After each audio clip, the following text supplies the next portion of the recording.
Hey guys, Kevin Goetz here from Mute Prophet with another free YouTube lesson.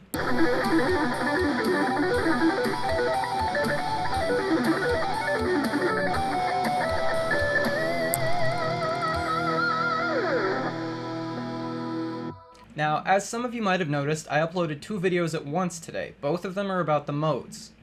This one will teach you the modal shapes. The other one teaches you modal theory and how to use them in improvisation. You really ought to watch both. You can find the other one here.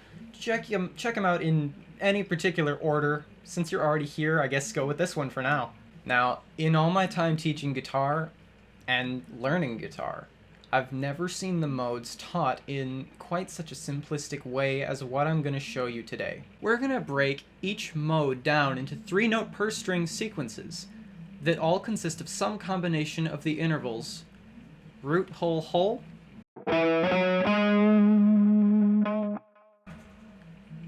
root, half, whole, and root, whole, half. For simplicity's sake, we'll call this first shape, second shape, and third shape in that order. And guys, for the record, don't worry if the shapes get overwhelming at first. Stick with me through the video. There's going to be a very special diagram at the end. It's going to make this all click, I promise. If not, I don't know. Harass me with messages until it does make sense after I explain it a million times.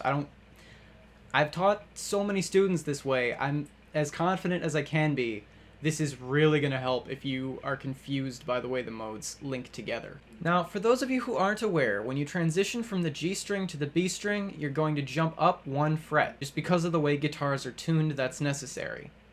But aside from that, these shapes are completely vertical. No horizontal movement whatsoever. No position shifts of any kind.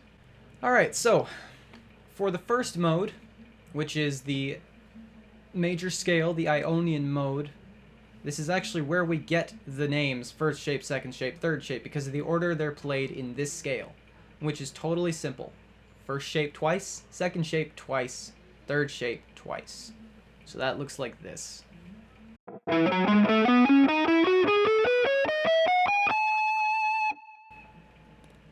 And give it a bit more musicality.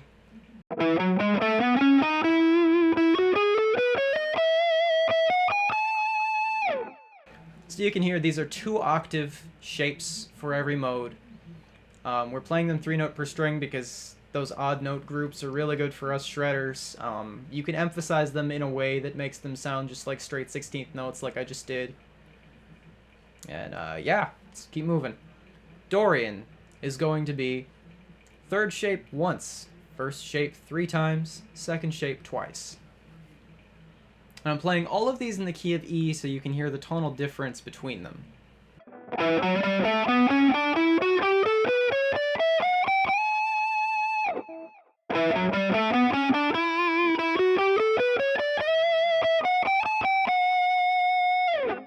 For Phrygian, we want the second shape once, third shape twice, first shape 3 times.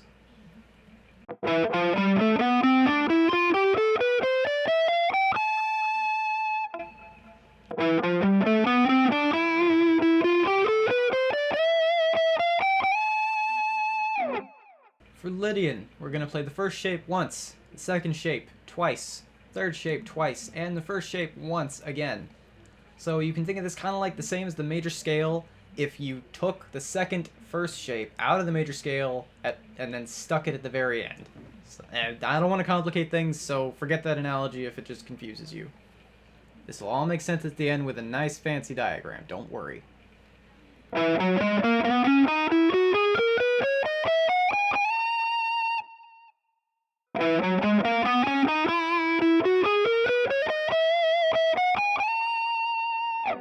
For Mixolydian, we want the first shape 3 times, the second shape twice, and the third shape once. You can see this, again, kind of like Lydian, is very similar in construction to the major scale, and this is going to make sense in a minute.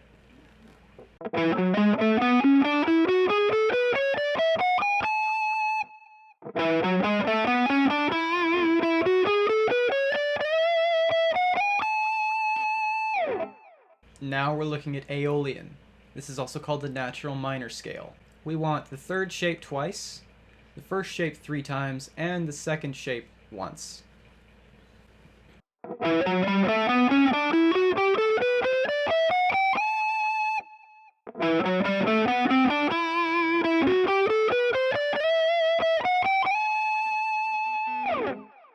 And finally we have Locrian, which is second shape twice, third shape twice, and first shape twice.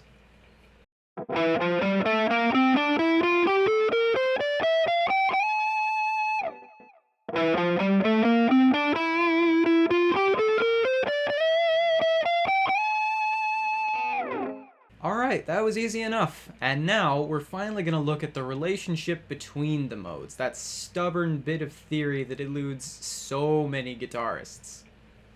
Ready? Look at this. You can think of this formula as the basis for all the modes. Each mode uses 6 of the 7 possible combinations of string shapes. Each mode starts with the shape that ended the previous mode, and therefore each of these 7 colors is used at the beginning of only one mode. But here, let me give you a visual aid to explain it better. So the Ionian mode, if we follow the order of the colors, ends on the pink third shape.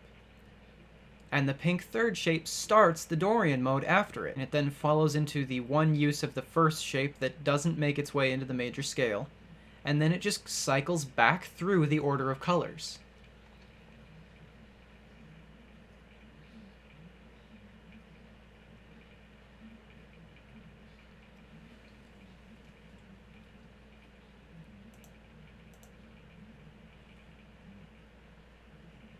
And just to fill in the blank, from Locrian we're ending back on the red first, which would start the major scale, the Ionian mode, over again, 1 octave higher. So because there are 7 colors and only 6 3-note per string shapes in any possible scale, there's always going to be 1 color excluded, but they always follow through the same order. Alright guys, hopefully that all made sense. If not, back the video up, play along with your guitar, really watch it a few times, give yourself a little while to take it all in because it is a lot at first. But I know that this is going to click for you, and I know that this is going to make the entire theory of related modes make so much more sense. And as always, you can hit me up on Facebook with any questions. You can message me on YouTube, but YouTube's messaging system's a little bit broken. It's just easier to message me on Facebook. You can find links in the description. Thanks for watching, guys.